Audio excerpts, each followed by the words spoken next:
Denver 911, what's the address of your emergency?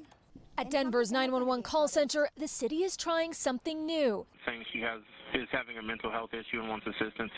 Diverting police away from emergency calls related to mental health or substance abuse, instead sending in the STAR team.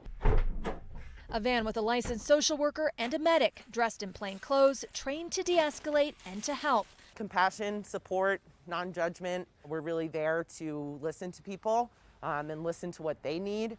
It's called Support Team Assisted Response, or the STAR team for short, a new pilot program seeking to divert nonviolent 911 calls away from armed police officers.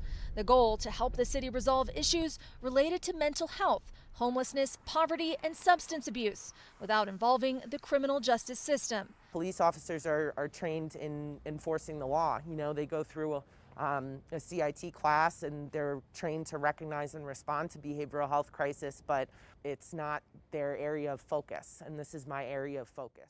STAR is based on a decades-old program in Eugene, Oregon called Cahoots, but Denver is the biggest city in the country to implement the strategy so far. And would you like 911 operators are trained to send a call to the STAR team when it falls under certain categories, like trespassing or a welfare check.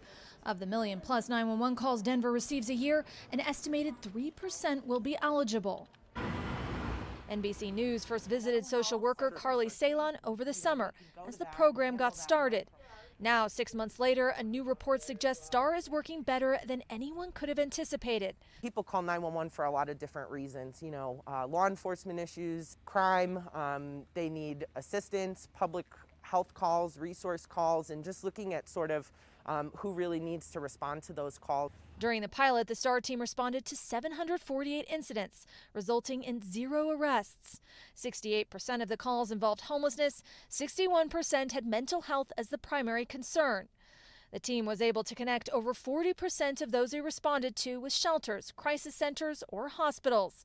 Not once was a Denver PD called in to assist. I think that people feel supported. I think they recognize that we're here to help them. Take us through an example of a call that you think exemplifies the process and the purpose of this program. Yeah, we had a call a couple weeks ago where there was a woman who was dealing with behavioral health symptoms who was at a 7-Eleven and was asked to leave and wouldn't leave. And clearly she was in behavioral health crisis and needed support. And I was able to talk to her and helped her out with some issues she was having with her benefits card, and we got her to a day shelter so she had somewhere to hang out where she wasn't going to pop up on the 911 radar. Another critical component of the program, decreasing interactions between armed police officers and those suffering from serious mental illness. It comes in the wake of a series of high-profile deaths involving police and those experiencing mental health crises, including Daniel Prude in Rochester, New York, and Walter Wallace Jr. in Philadelphia. A 2015 study by the Treatment Advocacy Center found at least 1 in 4 fatal police encounters involved someone with serious mental illness, and that those with untreated mental illness were 16 times more likely to be killed by police. Concluding, reducing the likelihood of police interaction with individuals in psychiatric crisis may represent the single most immediate practical strategy for reducing fatal police encounters in the United States.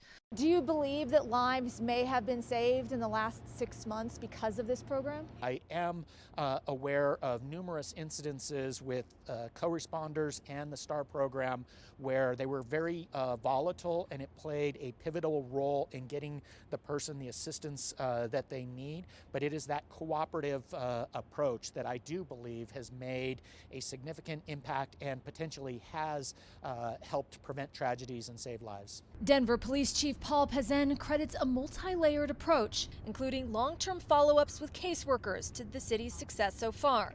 He says his officers welcome the help and the team's expertise. Even the officers are recognizing the need for something like this. At 2 o'clock yesterday afternoon, the very first question from the sergeant was, when do we get more co-responders? When do we get more STAR vans? As for Sailon, she stresses the program doesn't replace the Denver Police Department.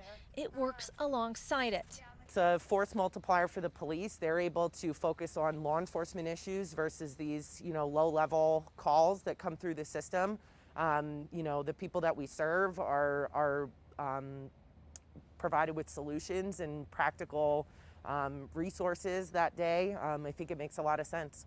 Other cities across the country are following suit. New York is rolling out a similar pilot program in Harlem this spring, and both Los Angeles and Chicago will pair clinicians with officers this year. Small steps towards reform as cities across the country rethink the role of police.